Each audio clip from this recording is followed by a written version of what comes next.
Del Gobierno se puede estar hablando durante mucho tiempo. Para ceñirnos al tiempo que tenemos para esta exposición, me voy a referir solo a 5 características en las que no podré profundizar. El Gobierno como órgano constitucional, como órgano complejo, como órgano responsable políticamente ante el Parlamento, como órgano autónomo y finalmente como órgano jurisdiccionalmente fiscalizable.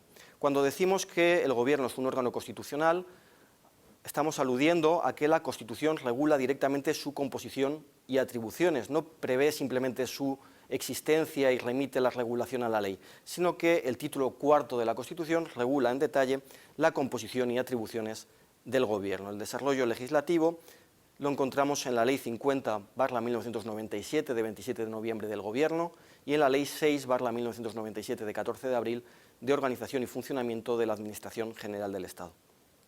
Decir que el Gobierno es un órgano constitucional también significa, desde el punto de vista de la Ley Orgánica del Tribunal Constitucional, que los conflictos de atribuciones que surjan entre el Gobierno y otros órganos constitucionales, el Congreso, el Senado o el Consejo General del Poder Judicial, los resuelve el Tribunal Constitucional. La segunda característica es que el Gobierno es un órgano complejo. Dentro del Gobierno encontramos distintos órganos, algunos unipersonales, otros colegiados, y a su vez podemos establecer una clasificación entre órganos necesarios y órganos eventuales. Dentro de los órganos unipersonales de carácter necesario está el presidente, que dirige la acción del Gobierno y coordina la función de los demás miembros del mismo. Y los ministros, que son responsables de un departamento administrativo, aunque la ley también prevé la posibilidad de ministros sin cartera, que no se ha producido en el modelo español, quizás porque tampoco hemos tenido experiencia a nivel central sobre gobiernos de coalición. Órgano unipersonal de carácter eventual son los vicepresidentes. Esto significa que un gobierno puede tener o no uno o varios vicepresidentes, que a su vez pueden ostentar la condición de ministros. Si de los órganos unipersonales pasamos a los colegiados, el órgano colegiado fundamental es el Consejo de Ministros, compuesto por el presidente, el vicepresidente o vicepresidentes y los ministros. Pero también tienen carácter colegiado las comisiones delegadas del Gobierno, que se constituyen para estudiar cuestiones que afecten a varios ministerios. El Gobierno es un órgano responsable políticamente ante el Parlamento. Esta responsabilidad política se plasma en el momento inicial de formación del Gobierno a través del voto de investidura del presidente del Gobierno, regulado en el artículo 99 de la Constitución. Hago un paréntesis para destacar que así como el presidente tiene la investidura parlamentaria, el resto de miembros del Gobierno, vicepresidente y ministros son nombrados y cesados por el presidente. Y la responsabilidad política ante el Parlamento también se materializa en el momento del cese del Gobierno. El Gobierno cesa cuando se celebran elecciones generales o cuando el Gobierno pierde la confianza parlamentaria a través de los mecanismos de la moción de censura y de la cuestión de confianza. Un tercer supuesto de cese del Gobierno es el de dimisión o fallecimiento del presidente. Es un órgano autónomo. ¿Qué significa que el Gobierno es un órgano autónomo?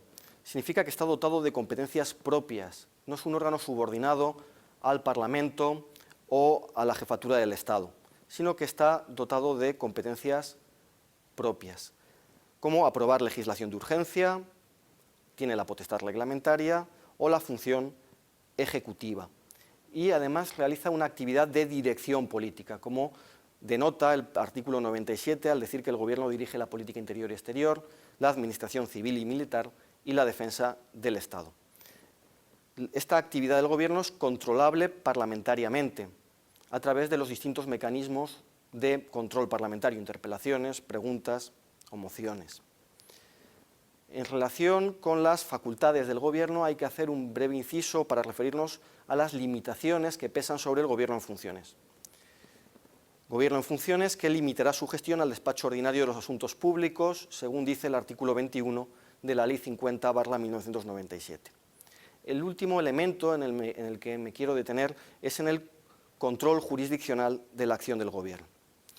Por un lado, por el Tribunal Constitucional, cuando el Gobierno aprueba normas con rango de ley, este control se realiza a través del recurso a la cuestión de inconstitucionalidad, y cuando el Gobierno aprueba normas de rango reglamentario o dicta actos sin valor de ley, a través del recurso de amparo, si se han vulnerado los derechos fundamentales del 14 al 29 de la Constitución, o a través del conflicto de competencias, si se han invadido competencias de las comunidades autónomas.